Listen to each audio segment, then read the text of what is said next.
Hi, I'm Dr. Ron Klatz with the American Academy of Anti-Aging Medicine. One of the most common questions I've asked by almost everyone is, Dr. Klatz, what do you take for your anti-aging regimen? What do you personally like?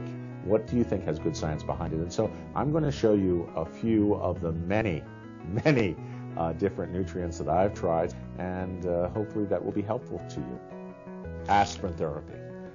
Aspirin has a lot of science behind it. It's actually approved right now by the FDA for use in the prevention of heart disease. Aspirin will thin the blood.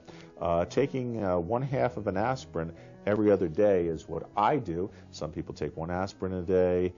Some people take 1 every other day. I find that 1/2 an aspirin every other day works just fine for me. Magnesium. Magnesium is a very important nutrient that is deficient in most of our diets and is protective with regard to heart disease, and is essential nutrient for hundreds and hundreds of enzymatic chemical equations that go on within the cells and keep us healthy. So magnesium is an important nutrient. This is a 250 milligram tablet. I take 2 to 3 of these a day. But again, the dosage is highly variable and depends on your chemistry and your age and your sex. And you should talk to your doctor before starting any of these things and have him prescribe it for you. But again, I'm just trying to answer that question. What is it that I'm taking that I find helpful or effective, or that the science is strong enough to make a difference with regard to anti-aging? Chlorella is a single-cell organism. It's found in the sea. And chlorella and spirulina are highly detoxifying to the body. They have chlorophyll in them, and they help to clean out the gut. But they also have micronutrients and essential amino acids, and so they're very helpful for cellular metabolism. And I'll take about 12 capsules of these every day. There's a great interest right now, great concern actually, on the development of metabolic syndrome and diabetes that occurs in midlife and with aging. And we're finding an old natural remedy seems to have a lot of benefit, and that is cinnamon. Cinnamon goes good in your coffee.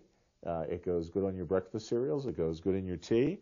It also goes good as a capsule. What does cinnamon do? Cinnamon acts as a natural agonist to insulin production and function within the body. So cinnamon helps insulin perform better in your body to help maintain your blood sugar. Now, what happens when your blood sugar is well maintained? Well, you don't get those highs and lows throughout the day, okay? You don't get those swings in your blood sugar, and you may, in fact, slow down the progression of diabetes as you get older, because many of us are on our way to diabetes because of a poor lifestyle, not enough nutrients.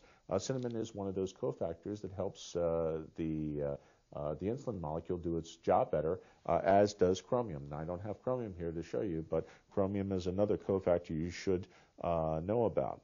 There's a lot of concern also about prostate problems, and unfortunately, I'm heir to that as well.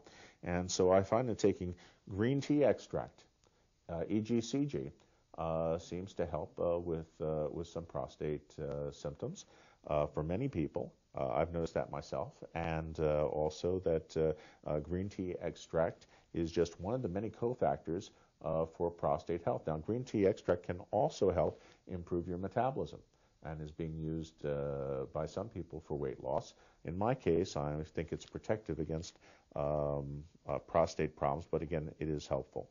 In the news, vitamin D, the sunlight vitamin, the thing that happens when you're out in the sun, is getting a tremendous amount of press. Vitamin D is protective against some forms of cancer. Vitamin D helps metabolism, and vitamin D is the natural vitamin that is produced in your skin from direct exposure to sunlight, hence the name, the sunlight vitamin. So vitamin D3 is something that you should consider supplementing on a daily basis as well. Certainly the science is supportive of that. Well, that's just some of really hundreds and hundreds of nutrients and drugs that are out there right now that should be considered by every physician for anti-aging medicine. The doctors at the American Academy of Anti-Aging Medicine certainly teach this type of medicine. If you'd like to learn more, there are over 100,000 reference scientific papers available at www.worldhealth.net on the internet. That's worldhealth.net. It's a free service of the American Academy of Anti-Aging Medicine.